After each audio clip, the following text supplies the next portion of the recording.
I was spying on you anyway, and Spying? no, I was listening, and I could hear that. I mean, there was no noise coming from here, so I thought you must be on your own. So I thought I'd come and keep it. When did you guys get here? Anyway, you're just in time because we are counting down the top 8 celebrity albums of the 1980s. And here to help me out is Auntie Vinyl. Hello. Well, it's a good job I'm here because the 80s were before your time and you really don't know what it was all about. All right, Auntie, I'll bite. Tell me what they were all about. Oh, you mean besides my countless number of cocaine-fueled love orgies? Oh, it was wonderful, but the 80s were all about excess. I mean, no matter who you were, if you were famous, recording an album was the thing to do. Actually, that's very true, Auntie. From wrestlers to football teams, even Colonel Sanders got in on the action. But on our list, we kept it to actors trying their hand out at singing. We stayed away from any comedy albums or any singers who tried their luck in front of the camera. So with all that out of the way, Auntie, won't you please start our countdown? Oh, being as you are so nicely geeky, of course I will. Thank you. And I hope you're a cardiologist because coming in at number 8 is Alyssa Milano with a 1989 debut album, Look in My Heart. They talk about being big in Japan. Well, they weren't kidding for this Who's the Boss star. She signed a 4-record deal in Japan purely based on her performance in Schwarzenegger's Commando. She was good in that though, wasn't she? Oh, she was great. Anyway, you know I was in Tokyo when her first single dropped. I thought it was abysmal. The opening lyrics are la la la la la la la la, brilliant. Well, Auntie, to her credit, she actually didn't write any of these songs. See, she was flown out to Japan and she would sing over pre-recorded music and then she would come home and the albums would be released. They never came out stateside, even though her second album in Japan went platinum. Sliding across the hood of a 69 Dodge Charger, we have number 7, the hunk John Schneider's debut album, Now or Never from 1981. Best known for his role as Bo Duke on the TV show Dukes of Hazzard, John decided to go all in on a country music career and actually got some legitimate success. The lead single, Now or Never, reached number 14 on the pop charts. Oh, that was quite high, wasn't it? Oh, I used to love the way they used to jump their cars and that boss hog. Ooh, that was funny. But I digress. The record is an interesting mix of 80s country and a touch of soft rock just here and there. And he's a surprisingly good singer. He's recorded 10 albums to date. His 7th album went to the top of the country charts in 1985. I wish I could say the same for our next celebrity. Going undercover as an R&B singer for number 6 is Philip Michael Thomas with his 1985 R&B debut, Living the Book of My Life. But what's going on in the back cover is anyone's guess. A bearded, three-eyed PMT sing his life since birth above him. I suppose it represents him living the book of his life, whatever that means. Judging by this cover though, I think I'll pass on it. That's a good call. Thank you. That's a very good call. You know, honestly, Auntie, this album is the best evidence of someone trying way too hard. Oh, over the top. Did you know that during this time he could be seen wearing a medallion that had the letters EGOT, which stood for Emmy, Grammy, Oscar, and Tony, all of which he planned to win before the end of the 80s. And did he? Let's just say he's still hoping. Oh, fail.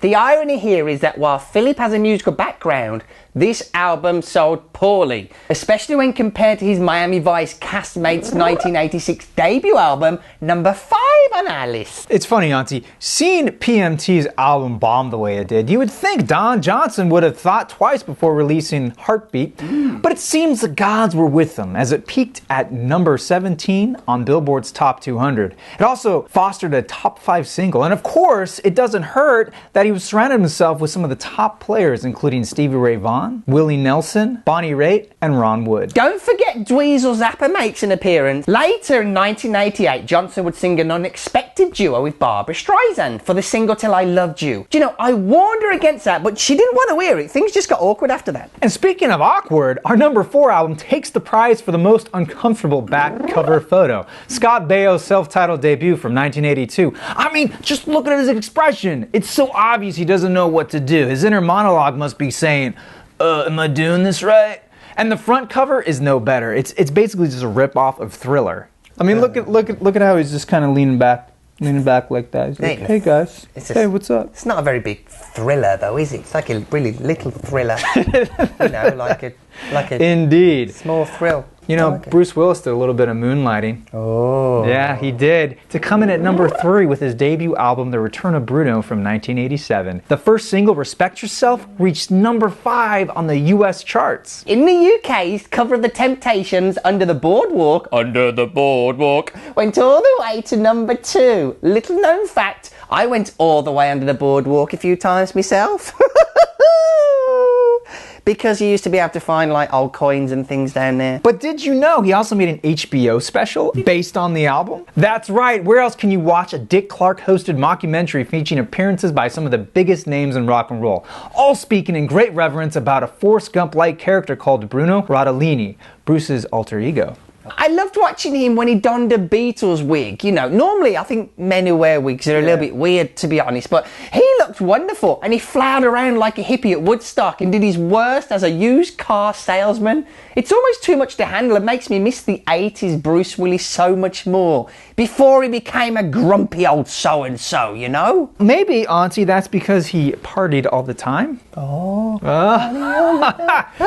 Coming in at number 2 is How Could It Be by Eddie Murphy from 1986. If ever there was a more appropriate title for an album, this was it. While technically his 3rd album to date, it's his debut as a serious pop singer. Party All the Time became a number 2 hit single. You know, Rick James not only produced that single, but he also wrote it and played drums on the track. Stevie Wonder even had his hands on this record, lending his harmonica stylings as well as writing a few of the tunes. Well, Auntie, I hope you're ready, because we are down to our number 1 pick. Oh, who is it?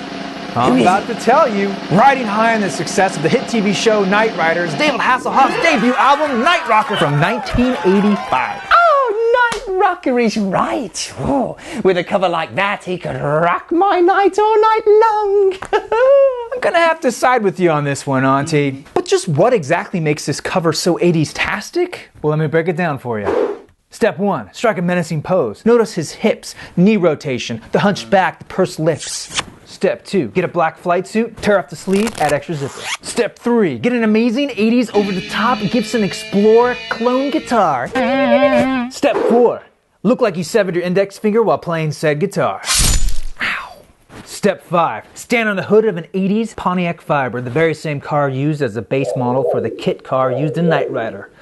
Trivia. Finally, step 6, do all this in the pouring rain.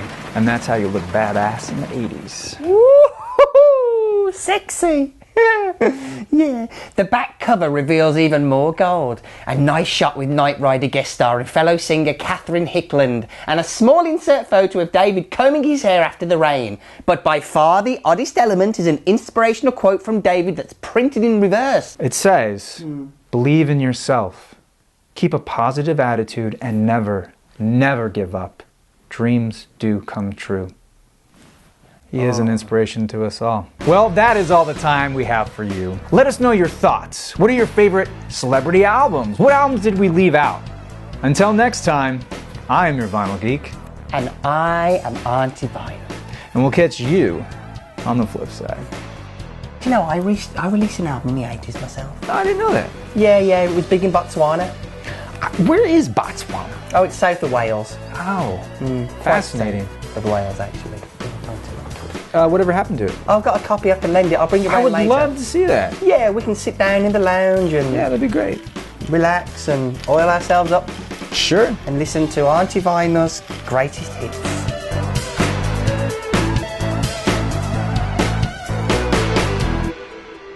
Oh, Radolini. It just feels good in the mouth, doesn't it?